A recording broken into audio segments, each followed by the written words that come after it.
হরে হরে রাম রাম রাম হরে হরে হরে কৃষ্ণ কৃষ্ণ কৃষ্ণ হরে হরে হরে রাম রাম রাম হরে হরে।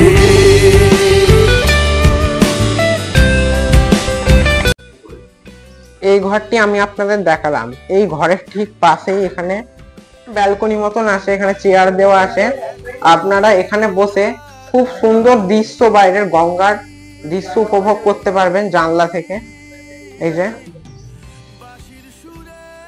জানলা থেকে আপনারা বাইরের দৃশ্য দেখতে পারবেন বসে বসে। এখনো সে রাধা রানী বাঁশির সুরে পাগলিনী, অষ্টসখীর শিরোমণি, অষ্টসখীর শিরোমণি নব। বন্ধুরা, আজ আমি চলে এলাম একদম আপনাদের কাছে নতুনত্ব একটি মঠের ব্লগ নিয়ে। আজ আমি চলে এসেছি নবদ্বীপ শ্রী চৈতন্য ওঙ্কারনাথ ধাম মঠ। তো এই মঠটা আমি আজকে আপনাদের ঘুরিয়ে দেখাবো সম্পূর্ণ ব্লগের মাধ্যমে। আর এই মঠে কিন্তু ভোগ প্রসাদ ও গেস্ট হাউসের ব্যবস্থা আছে, একদম পুরোপুরি গঙ্গার ধারে এই মঠ অবস্থিত। খুব ভালো লাগবে, পরিবেশও ভালো। আজকে আমি সম্পূর্ণ ভিডিওটা আপনাদের দেখাবো, আপনারা তাহলে পুরো ভিডিওটা দেখতে থাকুন। আপনারা যদি এই আশ্রমে আসতে চান তাহলে বলে দিচ্ছি আপনারা কিভাবে আসবেন।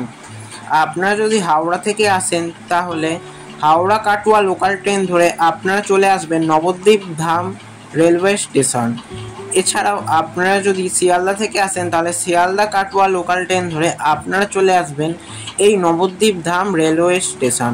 তো নবদ্বীপ ধাম রেলওয়ে স্টেশন থেকে কিভাবে বাইরে বেরোবেন চলুন আমি আপনাদের দেখিয়ে দিচ্ছি এবং আমি আপনাদের বলে দিচ্ছি, আপনাদের কোনো অসুবিধা হবে না। ট্রেন কিন্তু 3 নম্বর প্ল্যাটফর্মে আমাদের নামাবে এই নবদ্বীপ ধাম স্টেশনে। 3 নম্বর প্ল্যাটফর্ম থেকে কিন্তু 1 নম্বর প্ল্যাটফর্ম দিয়ে আপনাদের বাইরে বেরোতে হবে। এই যে আমরা 3 নম্বর প্ল্যাটফর্মে নামলাম, ট্রেন চলে গেল তার গন্তব্যের দিকে অর্থাৎ কাটুয়া।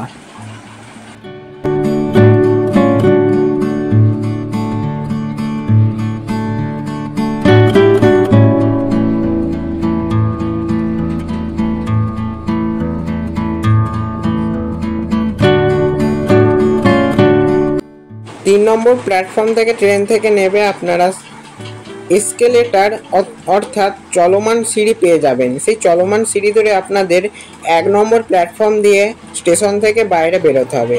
এই যে আমি এখন 1 নম্বর স্টেশন থেকে বাইরে বেরোচ্ছি। আর স্টেশন থেকে বাইরে বেরিয়ে আপনারা টিকিট কাউন্টার দেখতে পারবেন। তার ঠিক পাশেই এখানে অনেকগুলো যে রিক্সা আছে, রিক্সার পাশাপাশি টোটো আছে, আপনারা সবই এখানে অ্যাভেলেবেল পেয়ে যাবেন। আর টোটোওয়ালাকে বলবেন যে শিব সঙ্গম ঘাট, তার ঠিক পাশেই নয়নতারা ঘাট ওঙ্কারনাথ আশ্রম, এটা বললেই ওনারা আপনাদের ওই শিব সঙ্গম ঘাটের সামনেই নামিয়ে দেবে। ওখান থেকে কিভাবে যাবেন সেটা আমি আপনাদের দেখিয়ে দেবো। এখন আমি টোটো করে যাচ্ছি শিব সঙ্গম ঘাট। আর পার হেড 20 টাকা করে কিন্তু টোটো ভাড়া। এখানে আপনারা বড় বট গাছ দেখতে পারবেন। এর ঠিক সামনে দিয়েই এই যে রাস্তাটা চলে গেছে দেখতে পাচ্ছেন, এই রাস্তা দিয়ে 1 মিনিট হাঁটলে আপনারা পেয়ে যাবেন শ্রী চৈতন্য ধাম ওঙ্কারনাথ মঠ। আর এখানে সাইনবোর্ডও একটা দেখতে পারবেন, এটা ফলো করে আপনারা সোজা কিছুটা এগোলেই আপনারা এই মঠ পেয়ে যাবেন। আমি এখন চলে এসেছি শ্রী চৈতন্য ধাম ওঙ্কারনাথ মঠ। এটাই হচ্ছে মূল মঠ, যেটা আমি আপনাদের আজকে পুরোপুরি ভালোভাবে দর্শন করাবো। চলুন তাহলে শুরু করা যাক। এটা হচ্ছে মঠের মূল প্রবেশদ্বার। এই গেট সবসময় খোলা থাকে না, অনুষ্ঠানের সময় খোলা থাকে। এর ঠিক পাশ দিয়ে আর একটা রাস্তা চলে গেছে, এখান দিয়ে মঠে প্রবেশ করার ছোট্ট একটি গেট আছে, এখান দিয়েই আপনাদের প্রবেশ করতে হবে। চলুন প্রবেশ করা যাক।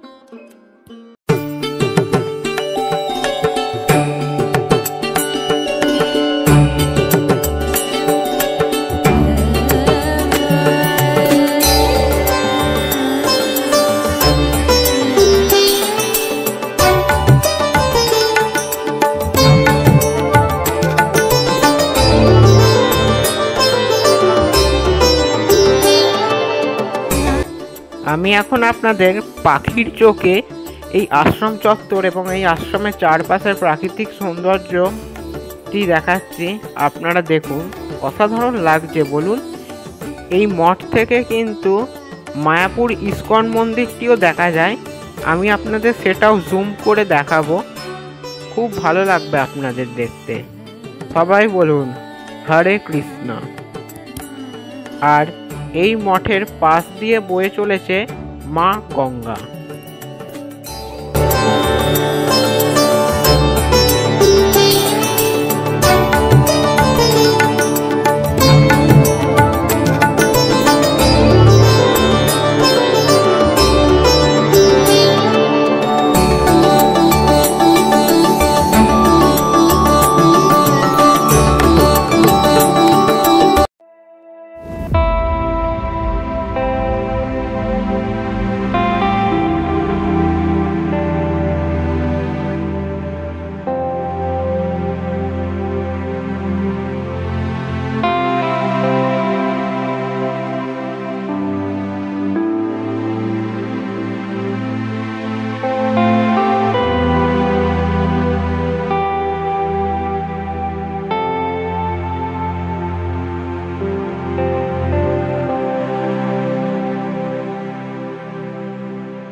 পুরো মন্দির থেকে পুরো গঙ্গা দর্শন দেখুন।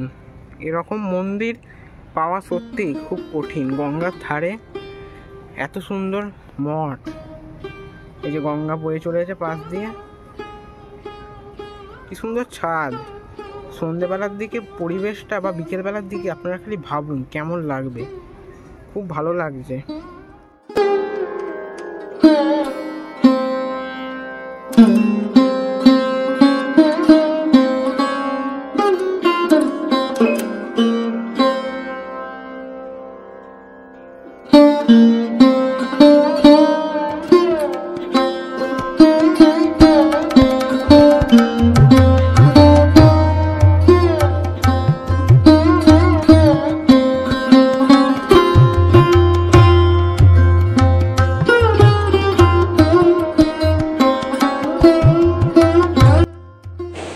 এই মঠের মধ্যে প্রবেশ করে আপনারা এখানে দুটি তুলসী মঞ্চ দেখতে পারবেন, খুব ভালো লাগবে। আর চারিদিকে কিন্তু ফুল গাছ, এই যে তুলসী মঞ্চটি এবং তুলসী মঞ্চের চারপাশে খুব সুন্দর ফুল গাছ, খুব ভালো লাগছে। কিন্তু মানে অ্যাম্বিয়েন্সটা এত সুন্দর আপনাদের বলে বোঝাতে পারবো না, অসাধারণ লাগছে।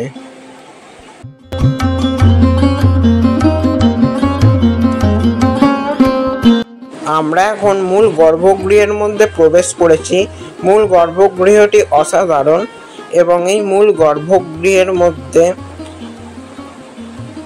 গরুর দেবতার বিগ্রহ আছে এখানে, এই যে আপনারা দেখতে পাচ্ছেন।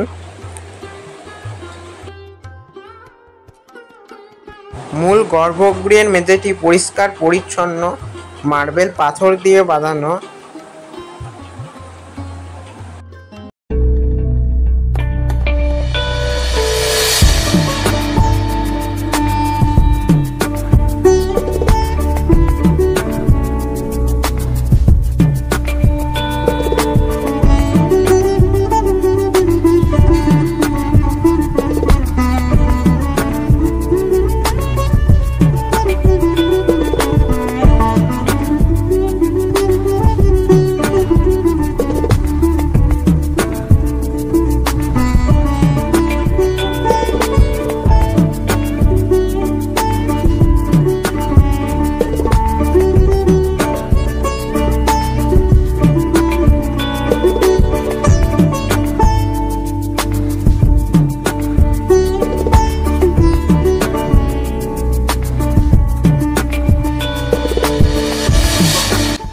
এই আশ্রমে কিন্তু 3 বেলা এখানে প্রসাদের ব্যবস্থা আছে।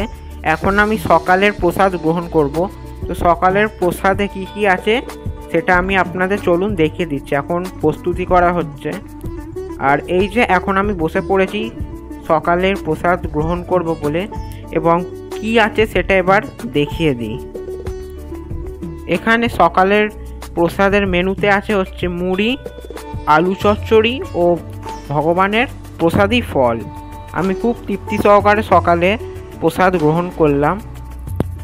এখানে নামাবতার শ্রী ভগবান চৈতন্যদেবের নাম ও উপদেশ লেখা আছে। তো আমি এখন নয়নতারা ঘাটে আছি। এটা হচ্ছে এই আশ্রমেরই ঘাট, নয়নতারা ঘাট। এই আশ্রমে আপনারা গঙ্গায় স্নান করবেন, খুব ভালো লাগবে। আর এখানে রেলিং দিয়ে বাঁধানো আছে দেখছেন, আর এই চারপাশটা বাঁধানো ঘাটের। এই যে গঙ্গার জল একটু মাথায় নি, এই যে গঙ্গার জল একটু মাথায় নিচ্ছি, খুব ভালো লাগছে। আর চারপাশে পরিবেশটা দেখুন আপনারা, খুব ভালো লাগছে। আর প্রচন্ড হাওয়াও দিচ্ছে কিন্তু।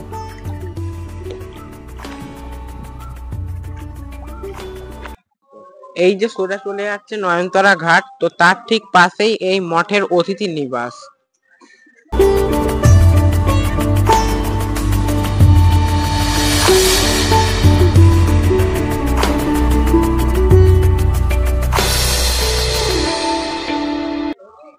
অনুষ্ঠানের জন্য এখানে সারিবদ্ধভাবে জলের কলের ব্যবস্থা করা আছে। বলছে ওটা হচ্ছে মূল মন্দির, তার ঠিক পাশে এখানে আর কি এই মঠের অতিথি নিবাস। চলুন ভেতরে প্রবেশ করে আমি আপনাদের অতিথি নিবাসটি ভালোভাবে ঘুরিয়ে দেখাই।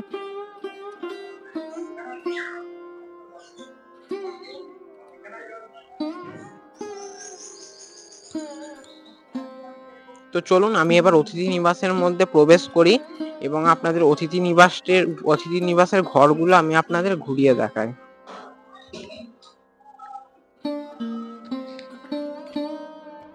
এখানে অতিথি নিবাসের জন্য কি কি লাগবে সব এখানে লেখা আছে, আমি আপনাদের দেখিয়ে দিলাম। এই গেস্ট হাউসের মধ্যে প্রবেশ করি আপনারা এখানে দেওয়ালের মধ্যে ওঙ্কারনাথ বাবার ফটো দেখতে পারবেন। এখানে গেস্ট হাউসের মধ্যে কিন্তু ওয়াইফাই, টিভি সব রকম কিন্তু ব্যবস্থা আছে।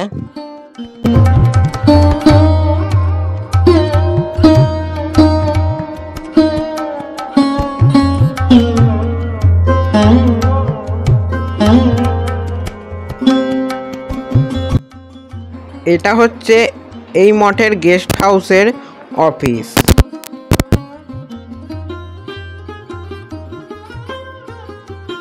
এই আশ্রমের গেস্ট হাউসের মধ্যে আমি এখন ফার্স্ট ফ্লোরে যাচ্ছি সিঁড়ি দিয়ে।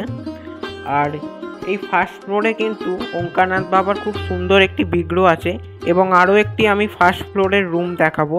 চলুন তাহলে যাওয়া যাক।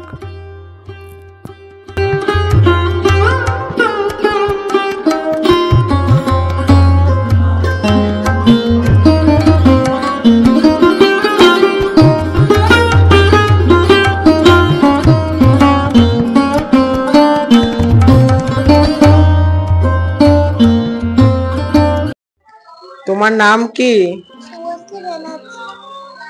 আচ্ছা, তোমার বাড়ি কোথায়? আমার বাড়ি হচ্ছে কে নিয়ারা রোড, বটতলা, 16 নম্বর ওয়ার্ড, বাড়িরপুর। আচ্ছা, তুমি এই মঠে এসেছো তাই তো? হ্যাঁ। কবে এসেছো এখানে? বুধবার। আচ্ছা, এখানে থাকবে এখন? না। কেমন লাগছে তোমার এখানে? ভালো লাগছে। ভালো থাকবে তুমি। রাধে রাধে। হ্যাঁ, রাধে রাধে।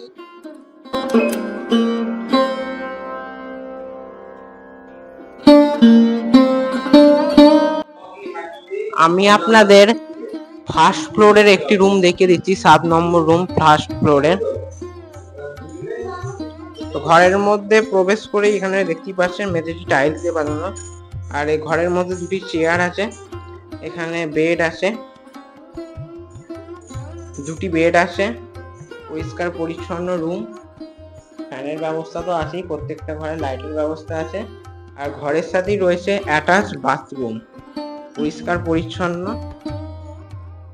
যে বাথরুম। বেসিন আছে, শাওয়ার আছে, এখানে গিজারের ব্যবস্থাও আছে, সব রকম। বয়স্কদের জন্য কোমোডের ব্যবস্থা আছে, পরিষ্কার পরিচ্ছন্ন। আমি আপনাদের এখন গেস্ট হাউসের রুম দেখাচ্ছি।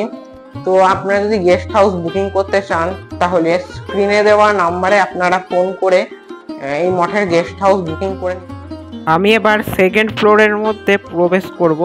সেকেন্ড ফ্লোরে কিন্তু এই আশ্রমের ডিলাক্স বা প্রিমিয়াম গেস্ট হাউসের রুম আছে, সেটা আমি আপনাদের এবার দেখাবো। চলুন এবার আমি আপনাদের সেকেন্ড ফ্লোরের ডিলাক্স রুমগুলো একটু দেখিয়ে দিই। এখানে কিন্তু সব রকমের কোয়ালিটির রুম আছে।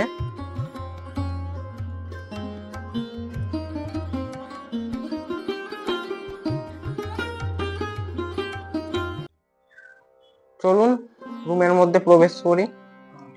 রুমের মধ্যে প্রবেশ করি, এই যে মেঝেটি খুব সুন্দর টাইলস দিয়ে বাঁধানো। এখানে বিছানা আছে, দুটি বিছানা আছে, এদিকে একটি আছে আর একটি হচ্ছে এদিকে। এখানে জানলা আছে, এই যে। আর এটা কিন্তু ডিলাক্স রুম, এসি রুম। এই যে এসি আছে ঘরের মধ্যে, আর ঘরের মধ্যে কি সুন্দর দেওয়ালের মধ্যে ডেকোরেশন করা আছে এরকম।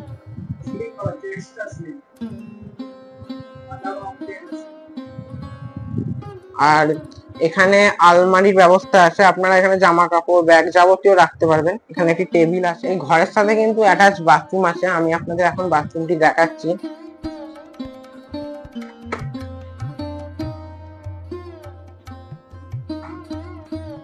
এই যে বাথরুমের মধ্যে এখানে বেসিন আছে, পরিষ্কার পরিচ্ছন্ন বাথরুম। দেখুন একদম নতুন বাথরুম পুরো। এখানে গিজারের ব্যবস্থা করা আছে, এই যে আবার এখানে।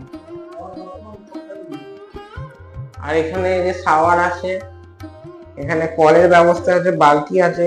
পরিষ্কার পরিচ্ছন্ন বাথরুম, কোনো অসুবিধা হবে না। এই ঘরটি আমি আপনাদের দেখালাম। এই ঘরের ঠিক পাশেই এখানে ব্যালকনি মতন আছে, এখানে চেয়ার দেওয়া আছে। আপনারা এখানে বসে খুব সুন্দর দৃশ্য, বাইরের গঙ্গার দৃশ্য উপভোগ করতে পারবেন জানলা থেকে। এই যে জানলা থেকে আপনারা বাইরের দৃশ্য দেখতে পারবেন বসে বসে। এই যে জানলা থেকে কত সুন্দর ভিউ দেখুন, একদম গঙ্গার ধারে। খুব ভালো লাগবে আপনাদের, আপনারা একবার আসুন এই মঠে।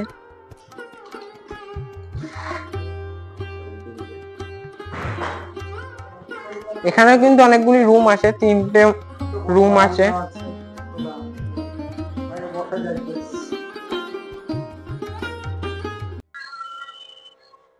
আমি আপনাদের আরো একটি রুম দেখিয়ে দিচ্ছি।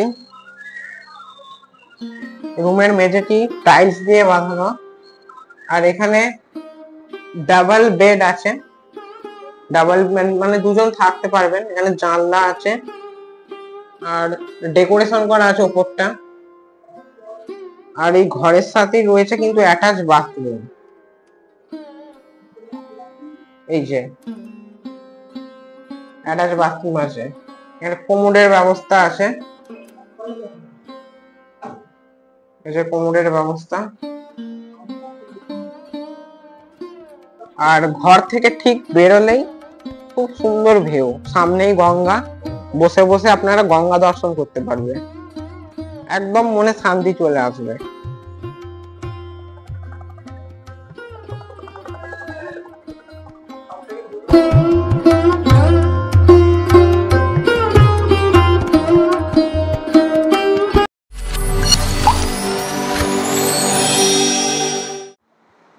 নমস্কার, আপনার নাম? আমার নাম কিঙ্কর জনার্দন দাস। আচ্ছা, এই মঠের আপনি কে হন? আমি এই মঠের একদম শুরু থেকে আছি। এই মঠটা মানে আমাদের অন্যান্য মঠ প্রায় সারা ভারতবর্ষে 100-র কাছাকাছি। নবদ্বীপ ধামে আমাদের কোনো ঠাকুর সীতারাম দাস শঙ্করনাথ দেবের আশ্রম ছিল না। মাঝপথে আশ্রম হয়ে সেই আশ্রমটা আমাদের হাতছাড়া হয়, সেটা রানীর চড়া। নবদ্বীপের অ্যানাদার পার্ট রানীর চড়া, সেটাও গঙ্গার ধারে। সেখানে শারদেশ্বরী মায়ের আশ্রম ছিল, তারা আমাদেরকে ঠাকুরকে দান করেছিলেন। সেখানে আশ্রম প্রাথমিক হয়েছিল, পরবর্তীতে সেই জায়গা আমাদের হাতছাড়া হয়। তার পরবর্তীতে এই জায়গা আমরা কিনে নিয়ে এটা শুরু করি। এটা 34.5 শতক জায়গার উপরে আছে। একদিকে 34.5 শতক, একদিকে 13.5 শতক। এই দুটো প্লট। কিছু আমাদের সামনের দিকে মন্দির আছে, এই দিকটা আমাদের অতিথি নিবাস। আর 2000 সালের শুরু থেকে এই জায়গাতে আমাদের মঠের মানে আশ্রমের প্রস্তুতি পর্ব শুরু হয়। আর এটা 2009-10-এর দিকে আমাদের ঘরবাড়ি হয়, বিল্ডিং গুলো তৈরি হয়। মন্দিরটা বিগত 2018 সালে তৈরি হয়, যেটা বিগত 3 বছর আগে প্রতিষ্ঠা হয়েছে। জগন্নাথ দেবের রথযাত্রার দিন এটা প্রতিষ্ঠা হয়েছে মন্দির। মন্দিরে শ্রী রাধা গোবিন্দ, নিতাই গৌর এবং সীতারাম দাস শঙ্করনাথ দেবের বিগ্রহ আছে, যেটা আপনারা আগেই হয়তো মন্দিরের দৃশ্যটা আপনারা দেখেছেন। তার মধ্যে রাধা গোবিন্দ, নিতাই গৌর এবং সীতারাম দাস শঙ্করনাথ দেব মন্দিরে প্রতিষ্ঠিত আছেন। আচ্ছা, এই মঠে কি ভোগ প্রসাদের ব্যবস্থা আছে? এই মঠে নিত্য ভোগ প্রসাদের ব্যবস্থা আছে। সকালবেলাও একটা জল খাবারের ব্যবস্থা থাকে, ফল প্রসাদ এবং একটু কিছু মুড়ি, সামান্য কিছু হয়তো ঘুগনি, কিছু জল খাবার এটা থাকে। দুপুরে প্রসাদের ব্যবস্থা থাকে, অন্নভোগ, তার মধ্যে বিভিন্ন আইটেম থাকে। আর রাত্রেও একটা প্রসাদের ব্যবস্থা আমাদের থাকে। আর ভোগ প্রসাদের মূল্য কত? ভোগ প্রসাদের মূল্য নির্ধারণ আমরা করিনি। মোটামুটি একটা আমাদের যা অন্যান্য মঠে যেমন হয় সেটা একটা মিনিমাম খরচা হিসেবে ধরা হয়। সেটা হচ্ছে দিনে এবং রাত্রি মিলে, শুধু দুপুর এবং রাত্রি মিলে 150 টাকা ধরা হয় নর্মাল।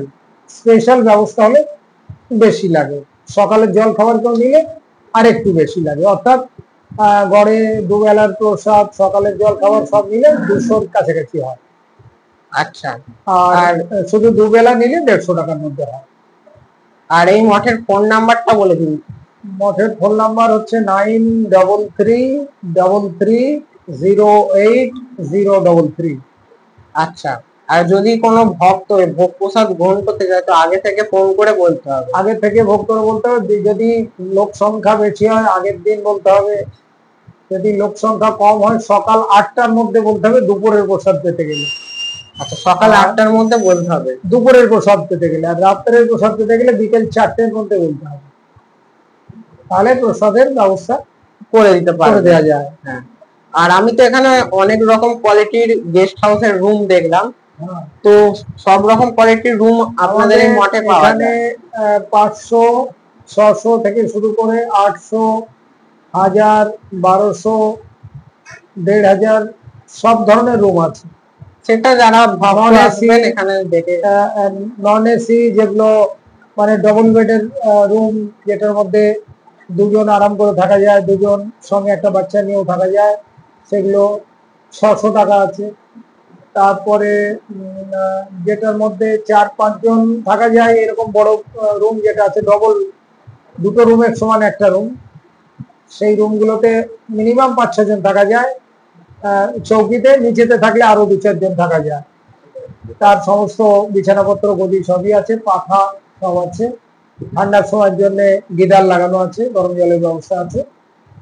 এছাড়া আমাদের 2টো এসি এবং ভিআইপি রুম আছে, তার মধ্যে একটি নন এসিও আছে।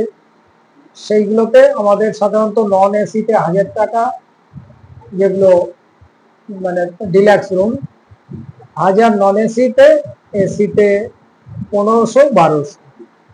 আচ্ছা, এটা হচ্ছে একটা 1500 আছে, একটা 1200 আছে এসি আমাদের, সেটা দোতলায় আছে। সেটাও বড় রুম, মানে দুটো রুমের সমান রুম, তার মধ্যেও ডবল চৌকি লাগানো আছে। কমপক্ষে 4 জন চৌকিতে থাকতে পারে।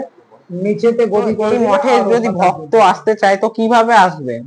নবদ্বীপ আসার সহজ উপায় হচ্ছে, একটা আছে হাওড়া থেকে, হাওড়া কাটোয়া লোকাল অনেক সংখ্যায় আছে সারাদিনে। কাটোয়া মানে শিয়ালদা কাটোয়াও আছে, সকালেই একমাত্র 8টার দিকে পাওয়া যায়। আর বিকেলে যাওয়ার শিয়ালদার ওই 4:30 আছে, 5টা আছে। এর মাঝখানে শিয়ালদার ডাইরেক্ট ট্রেন নেই, কিন্তু হাওড়ার ট্রেন এখান থেকে প্রচুর আছে। আর এছাড়া আমাদের গঙ্গা পেরিয়ে কৃষ্ণনগর স্টেশন হয়ে গেলে পরে ডাইরেক্ট শিয়ালদা থেকে সারাদিনের ট্রেন আছে। শিয়ালদা কৃষ্ণনগর ট্রেন কৃষ্ণনগর থেকে পার হয়ে এপারে নবদ্বীপ, এবারে আসতে হয়। সেটা ওই কৃষ্ণনগর স্টেশনে নেমে অটোতে আসলে ম্যাক্সিমাম 20 মিনিট থেকে আধ ঘন্টার মধ্যে লাগে। আর গঙ্গা পেরুলেই আমাদের আশ্রম। আচ্ছা, আর যদি নবদ্বীপ স্টেশন থেকে নবদ্বীপ স্টেশন বা ট্রেনে কাটোয়া লোকাল ধরে হাওড়া থেকে আসলে হাওড়া কাটোয়া অথবা ব্যান্ডেল কাটোয়া লোকাল ধরে আসলে প্রথম নবদ্বীপ ধাম নামা যায়। নামলে পরে চলমান সিঁড়ি আছে, সিঁড়ি মানে 3 নম্বরে নামায়, সেখান থেকে চলমান সিঁড়ি দিয়ে পেরিয়ে 1 নম্বরে আসা যায়, এসে বাইরে টোটো পাওয়া যায়।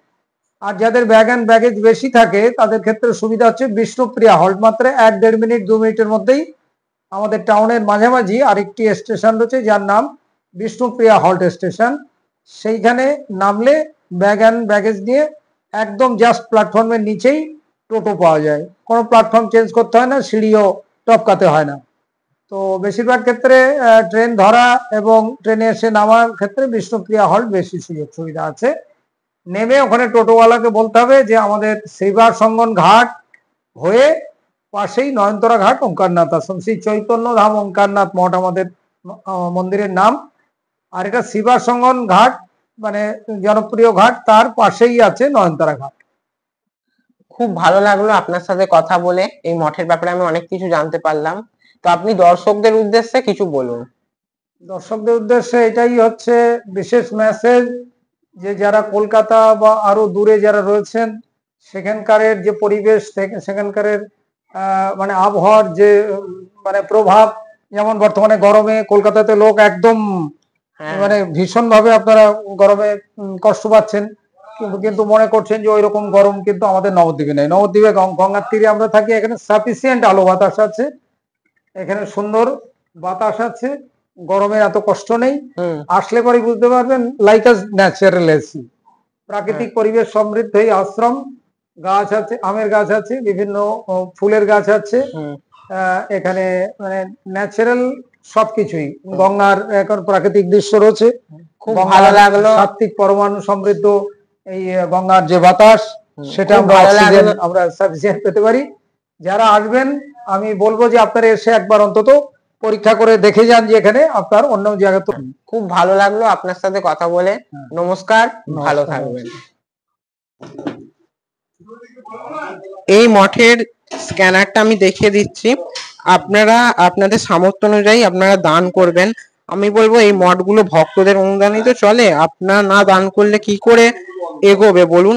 আপনারা সাহায্য করুন, আপনারা আপনাদের সামর্থ্য অনুযায়ী দান করবেন। আমি আপনাদের স্ক্যানার দেখিয়ে দিলাম, যাতে এই মঠ ভবিষ্যতে আরো ভালো পরিষেবা দেওয়ার চেষ্টা করে ভক্তদের। তাই জন্য আপনারা আপনাদের সাধ্য অনুযায়ী আপনারা দান করুন।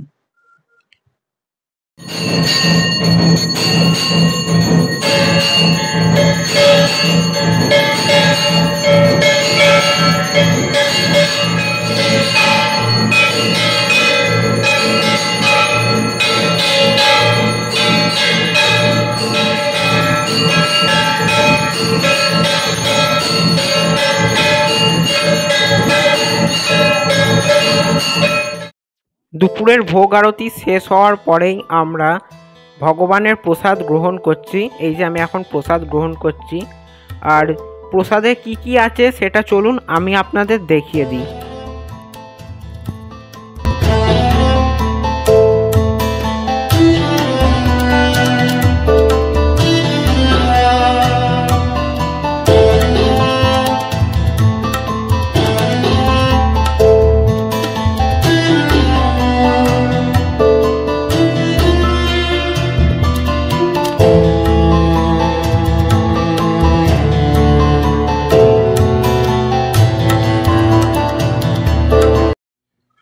তো আজকে আমি আপনাদের এত সুন্দর একটি মঠ দেখালাম পুরোপুরি গঙ্গার ধারে। কেমন লেগেছে ব্লগটি আমাকে অবশ্যই কমেন্ট করে জানাবেন, এবং যদি ব্লগটি ভালো লেগে থাকে লাইক করবেন, শেয়ার করবেন, এবং আমার ইউটিউব চ্যানেলটিকে সাবস্ক্রাইব করে আমার পাশে থাকবেন। দেখা হবে তাহলে পরের কোনো একটা ভিডিওতে। ততক্ষণের জন্য নিচ্ছি আপনাদের থেকে ছোট্ট বিরতি। আপনারা সবাই ভালো থাকবেন। নমস্কার।